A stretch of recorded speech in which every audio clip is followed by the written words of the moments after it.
SearchGPT is here and it's going to change the way we search for things. In this video, we'll uncover what SearchGPT might be capable of. I'll also show you a tool that works similarly to SearchGPT that you can start using right away. And I'll also show you through the help of a live example of how a site I'm currently working on is already ranking in AI-powered search engines. Coming up next. Welcome to Software Shuffle. This is the place where business owners and savvy marketers come to learn how to use AI, SEO, and content to build profitable online businesses. As an SEO specialist, I've had the chance to work on and help numerous websites grow their organic traffic and take the business to the next level. We hope you enjoyed today's video, and if you do, consider subscribing to the channel. So SearchGPT is in the works, and this is going to be by far the biggest or one of the biggest things that has probably ever happened to search, because this is going to change the way we search for things. It will also change the platform if Google doesn't pick up quickly. I mean, we already have Google integrating Gemini into it, so we're already getting AI-powered answers from Google. But then SearchGPT, the intent behind this, as OpenAI has mentioned, is a different way of searching, a better and a more comprehensive way and a more conversational style of searching for things. They're also calling it, a lot of people are also calling it an AI answer engine instead of an AI search engine. So, they can brand it however they'd like, but then this is going to be a direct competitor to Google. So let's now go ahead and take a look at how SearchGPT might look and operate once it rolls out, okay? So if you scroll down, you'll be able to see, of course, it has a snippet of how it might look. I'm pretty sure the SEO people watching this video have already gone through this page, but I'll just break it down further. So it mentions a new way to search, okay? So this is brilliant. Getting answers on the web can take a lot of effort, often requiring multiple attempts to get relevant results, which is kind of true. When we search for things in Google, you have to admit it's not the most ideal way to search for things. It is a good way, but then when you search, we get listings of the most relevant pages. And now Google has also incorporated Gemini, so we are getting AI-powered answers, but it's not very deep and detailed, okay? So if you come down here, you'll see that they have demonstrated the idea of SearchGPT with the help of a video example. So I'll just pause this. So you see that we have SearchGPT, and if you search for something like, they have searched over here, music festivals in Boone, North Carolina, okay, in the month of August. So then a SearchGPT will probably load up these answers, so snippets from these different websites. So you can see that it's actually attributing the information. So you can see there are links pointing to these different websites. Plus, you will also have the option to go ahead and find additional web pages that you can dig into. So you can see over here, you have this column over here on the left. Dig into and find more information if you'd like.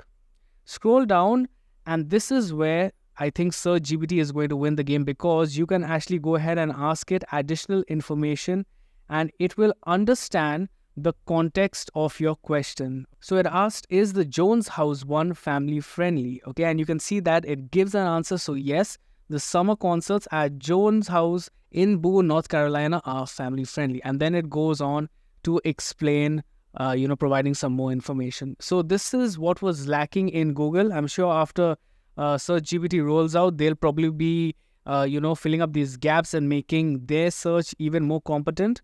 But this is how this is going to be more valuable when we are actually trying to find exact information, all these details about whatever type of search we are doing. So this is going to be actually a game changer, I believe.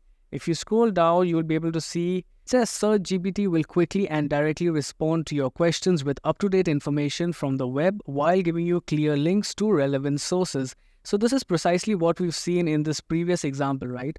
Where it has the capacity to answer and provide up-to-date latest information, and it also provides the links to those websites from where it has derived the information from. So this is one thing to keep in mind, especially for SEO people, is that AI-powered search engines like this and the likes of, Perplexity AI, for example, are not going to kill SEO and the traffic on your website. Of course, there is going to be a shift. You have to pivot as to strategies that you're adopting, that we'll have to strategize once these platforms are out. It's too early to comment on that.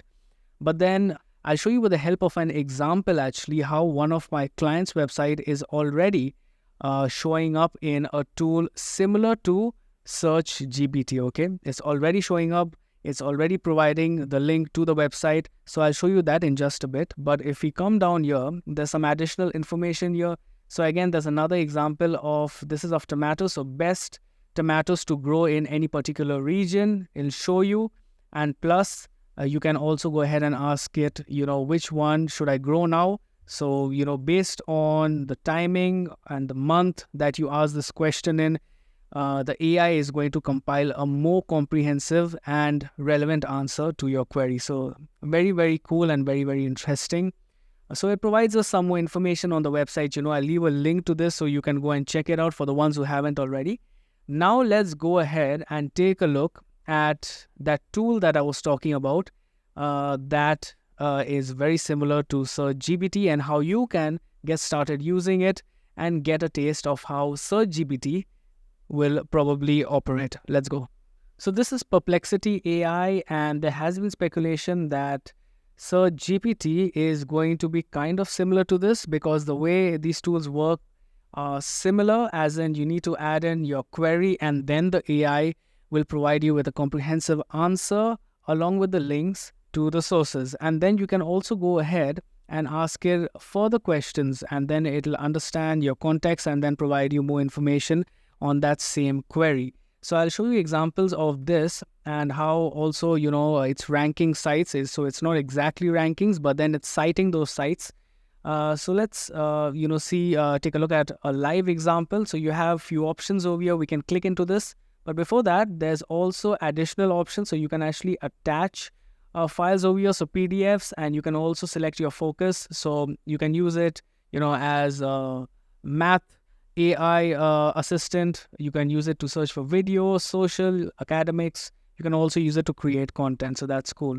All in one place. Let's go ahead and search for something like upcoming tech conferences. So this is a, wider type search. We'll go more in detailed. So, it gives us an answer.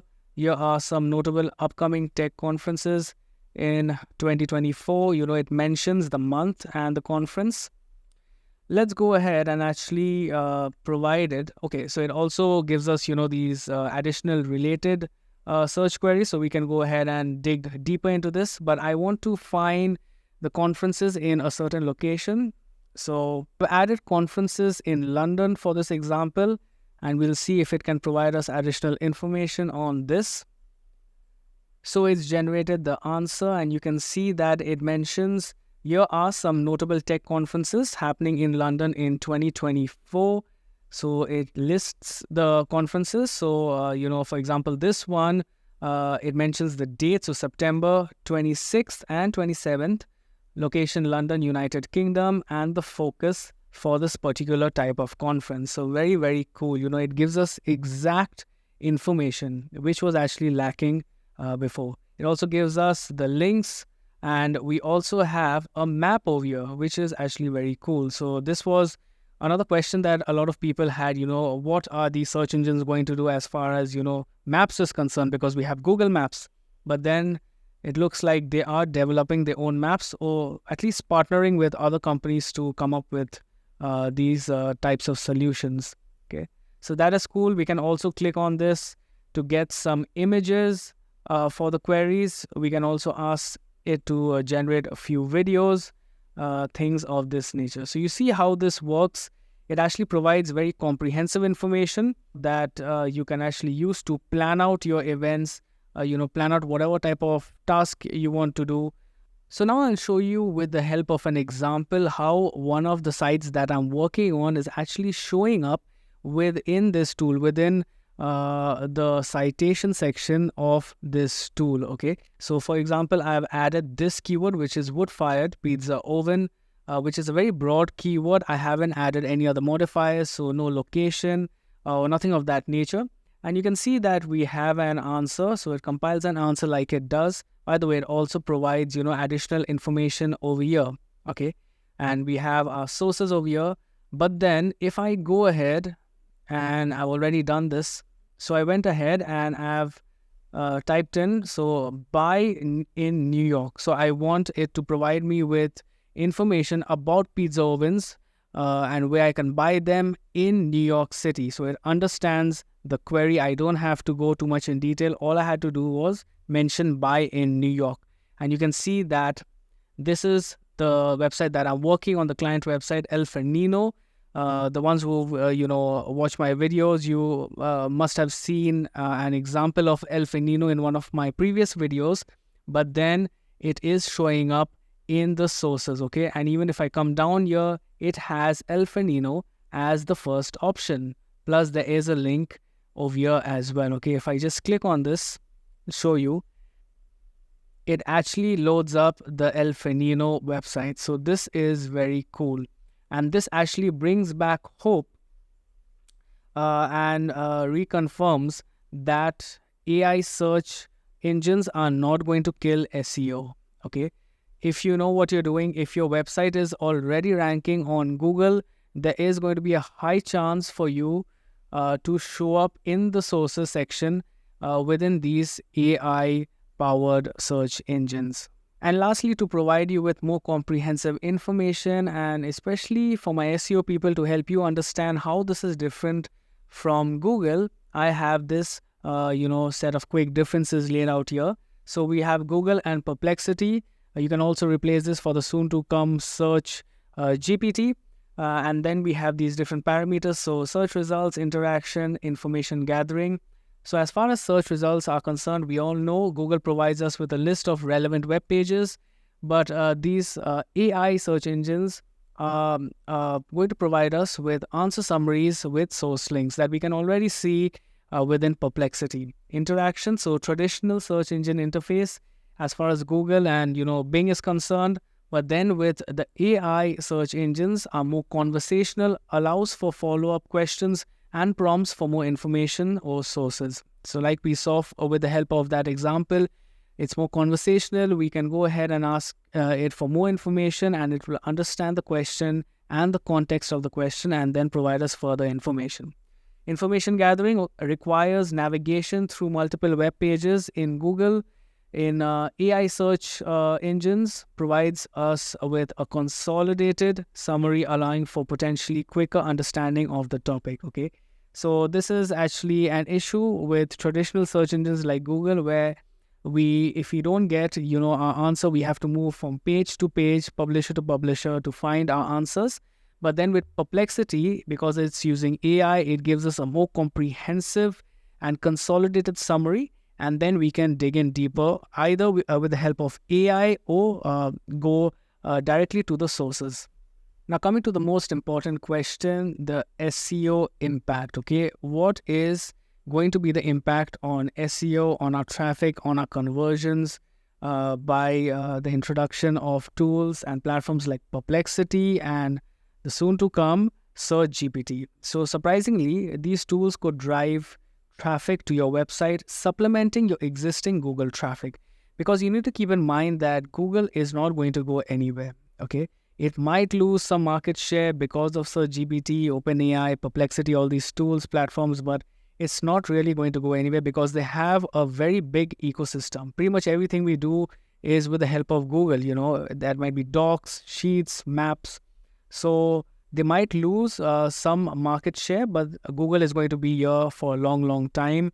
And once SearchGPT is out, Google might actually learn what's working for OpenAI and then implement something similar within their search and their platform, okay? So you're already getting traffic from Google, and if you do everything well, you might also get traffic from SearchGPT, okay? And what do you need to do in order to get traffic from these AI search platforms? Of course, we don't have access to SearchGPT yet, but we can just speculate. But according to the example that I showed you and, the way things are going, it's going to be, just basic good old SEO. So to be featured as a source by Perplexity or SearchGPT, because they're going to work very similarly, Your website needs to be an industry leader or have a strong brand or domain authority. So domain authority is part of the brand authority. So this is one thing to keep in mind. If your website is ranking well on Google for certain keywords, it's probably going to do well in these AI search engines as well. Okay, so you need to focus on building a brand, making sure that you're following, just the basic SEO principles and, doubling down on the things that are working for you. Also, I have created an entire course on AI SEO, a free course. You will get access to all the prompts. So go ahead and, take a look at that course. It's going to be very useful, especially if you're in SEO and you need help with your day-to-day tasks. So I'll leave a link for that course in the description. And that's it for this video. I hope you found it interesting. Do let me know in the comments what you feel and what your thoughts are on SearchGPT, and I'll catch you in the next video.